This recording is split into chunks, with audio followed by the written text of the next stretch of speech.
Hey guys, welcome to a weekly question video. If you like these question videos, give this video a like, leave me a comment down below, let me know what you think about this topic, or leave me a question. Either way, always appreciate your comments. And subscribe if you're not already. All those things really do help us out here on YouTube, but if you want to help support us, help us continue to do what we do here, the best place to do that is over on Patreon. With your Patreon membership, you do get Patreon exclusive bonus content, as well as access to our Discord server. So if you are interested in either one of those, definitely click the link. On this week's question video, I want to talk about crying during punishment, crying during spanking. This was something that I kind of mentioned in another video, and I asked if you guys wanted me to do a video dedicated specifically to the topic of crying, why crying is important, why you want to maybe get to a place where you can cry more easily in these moments. And every response that I got was positive, saying, yes, please, we would love to hear that. And so this is that video. So crying is not something that necessarily comes natural to a lot of taken in hands. Crying is something that feels very vulnerable because it is. And it can be hard to let yourself go to that place of vulnerability, especially on a regular basis, right? And so what I have learned, though, is that crying really is an important part of the process for me. And honestly, it's getting to the point where a spanking might not even necessarily be considered effective if I don't get to a place of being able to cry. So why is that? Well, crying is an emotional response. It's an emotional process, right? It's also a physical process. There is a physical aspect to crying. So I don't want to discredit that, but as adults, it is really hard to cry based on physical sensation alone. And I think that's because that as we grow up, we are taught to bear pain, not necessarily experience it. And so the first part of kind of letting yourself cry is to get out of the mindset of bearing pain. Spankings are painful. They are it's a lot of physical sensation. And when you bear the pain, you are putting up like a guard, right? You're guarding yourself against experiencing the pain. And so let your guard down.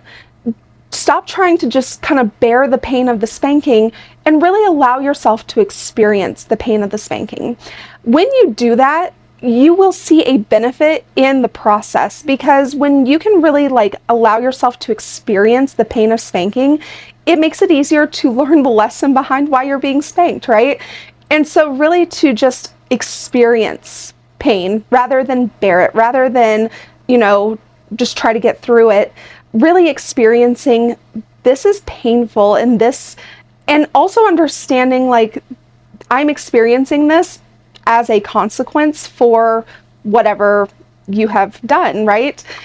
And so the physical aspect is there, but more so is the emotional aspect, because crying is a sign of vulnerability, and it can be really scary to allow yourself to become vulnerable, but you really need to strive to develop vulnerability in your relationships with your head of household. It is one of those things that putting yourself into position to be spanked, to receive discipline, knowing what's coming, that is one of the most physically vulnerable things that you can do. And so it only makes sense that we should try to develop a sense of vulnerability, emotional vulnerability with our head of household. They deserve our vulnerability. They deserve to have every aspect of ourselves, right? And so by being guarded, by trying to, protect them from having to manage my emotions, because that was always my motivation, was I don't want Coda to have to deal with the hot mess that is me, and so I'm going to manage myself. Well, what that's really doing is creating barriers, and that is creating a sense of being guarded. And if I'm creating barriers to my emotional availability, if I'm not being completely vulnerable with him, then it creates tension and dissension in our relationship. And so he deserves my vulnerability. And by allowing myself to be vulnerable, I can face what I have done to earn the spanking, feel the remorse and guilt for that, and allow myself to, through the process of the spanking, grieve my behavior. And that's really what it feels like. It feels like a grief. And that's what drives the crying, is that I'm grieving the fact that I put myself in this position and I created a disconnection within my relationship. And that is a process. You have to feel guilty. You have to feel remorse. You have to grieve that you created this situation. And then you can start to, once you work through those emotions, then you can start to find resolve within yourself to do better, right? And to commit to not making that mistake again. There is a process, like an emotional process, that happens through punishment, and that's why Coda and I structure our punishments to be a little bit on the longer side, because it takes time for me to go through that emotional process where I have to feel a sense of weight and guilt and grief over my behavior. Then I have to find the resolve to commit to not making that mistake again, and then I need to find submission. And that submission comes from then accepting the spanking that Coda is giving me because I earned it, because I deserve it, because it's within his authority to decide what that looks like, how long it's going to be, and how severe it's going to be. And I submit to that process physically, and then I submit to that process emotionally. And once I find that submission, then I'm ready to re-enter into my position in the relationship with a completely clean slate, to say, you know, I made a mistake, I suffered the consequence for it, I've committed to not making that mistake again, and I'm fully committed to my submission in this relationship. And that has to happen throughout the whole punishment process, and that's why our punishments are a little bit longer, so that I have time to go through that process so that they're effective. Part of crying in that is a sense of allowing yourself to lose yourself in the process. And that happens during that, now I'm fully embracing the submission of the process. I have to lose myself, not in a sense of losing my autonomy, not in a sense of losing my voice, but in a sense of losing the idea that I need to maintain control. Because by not crying, it is me trying to maintain a level of control over the situation, because maybe I can't control the spanking, maybe I can't control, you know, the severity, maybe I can't control the length, but I can control how I react. And that mindset is holding on to something that we should not have. We should not be trying to grasp at straws to maintain control in the spanking process or in our relationships, because that just drives disconnection between us and our head of household. We are theirs. They have full authority over us, and they deserve our full submission, and we can't fully submit to them if we are trying to maintain control. And so by losing yourself in the process, by allowing yourself to be vulnerable enough to cry and to feel all of the emotional experiences that come through spanking, you are losing yourself and relinquishing control. And you're relinquishing that control that you really should not be holding on to. And you are giving your head of household full access to every part of you. They can carry us. They can carry the emotional weight of our experiences. They can be the authority. We need their strength so that we can lean on them when we are vulnerable. We don't need to create our own strength in order to hold ourselves. We really do need to lean on our head of household to do that for us, because that is their role. And in order to feel their authority, in order to understand their position and feel their strength, we have to let ourselves become vulnerable. We have to let ourselves relinquish all of that control. And when we do that, crying is kind of a natural response to that emotional process. All of this really does come down to creating polarity within the relationship. And all that means is that this is a hierarchical relationship. The head of household has authority, and we need to submit to that authority. And there is a polarity here. There is a sense of, you know, roles and being within your roles, and our relationships only work when we are in our roles. And as a taken in hand, I can only be within my role when I am submitted, when I am vulnerable, when I am leaning on my head of household for his strength and guidance and leadership. And when my head of household is giving that strength, when he is giving that guidance, when he is holding space for me to express my emotions, when he is, you know, guiding me through the process and also shaping my character. And all of those things happen really every day, in all the moments that we have together as a couple. That is a continual process, but that starts with when we are in the moments of discipline, when we are either being punished or corrected, or even in maintenance. We really just let ourselves go. We lose ourselves in the process, and we just let our guard down. We allow ourselves to be completely vulnerable and completely seen by our head of households. And that, for me, just is the natural response to that is crying, because it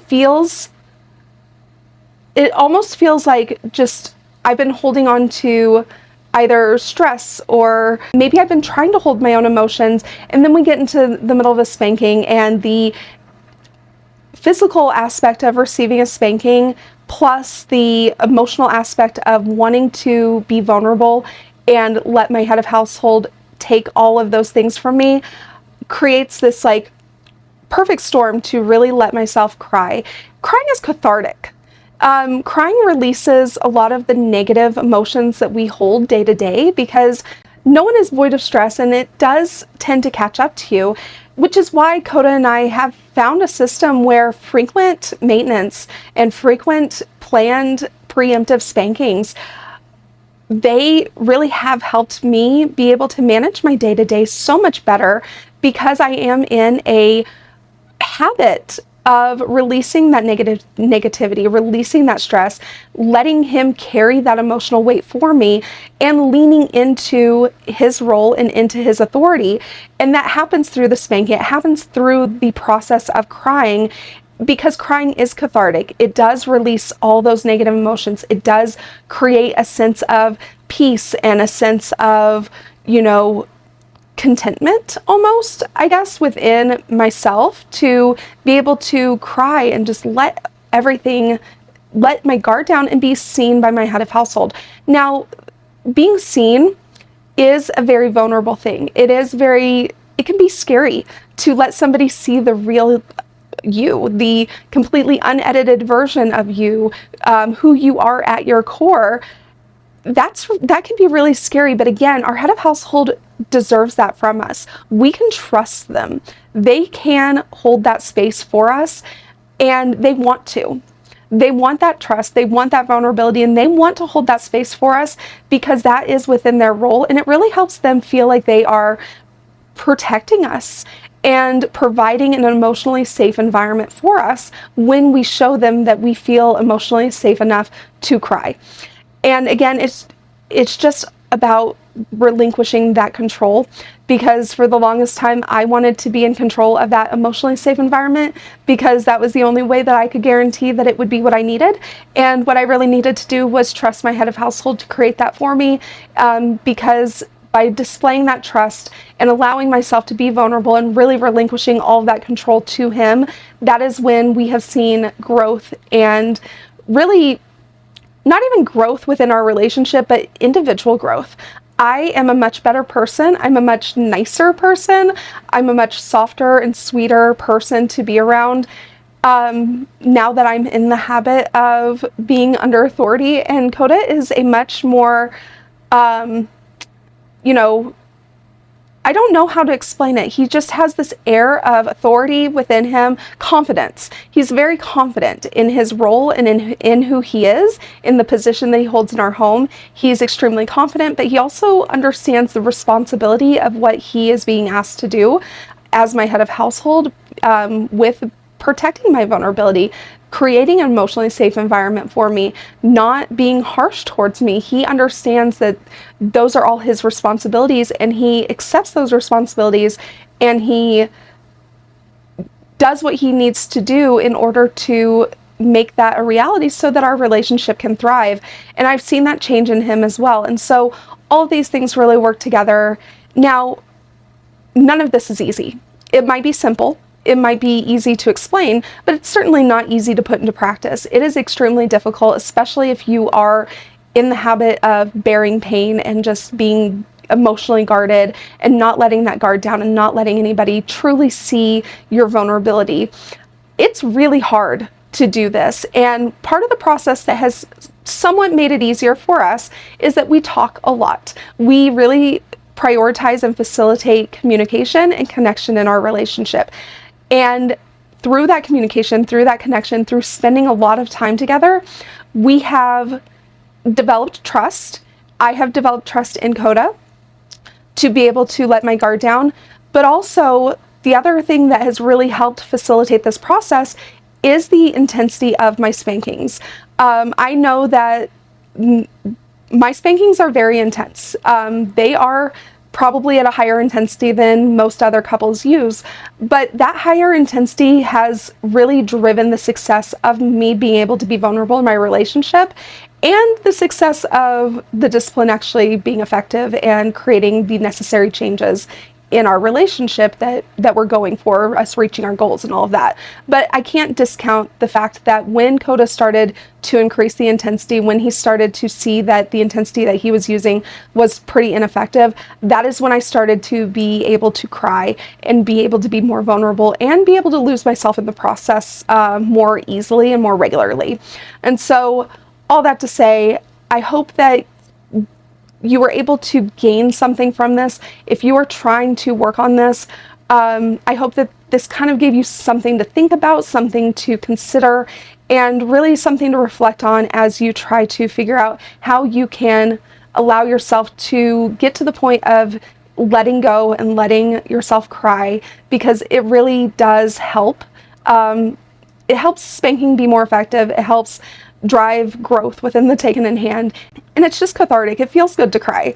And so I hope that this video was helpful in that way. Please let me know if you have any more questions about this, and I will try to answer them to the best of my ability.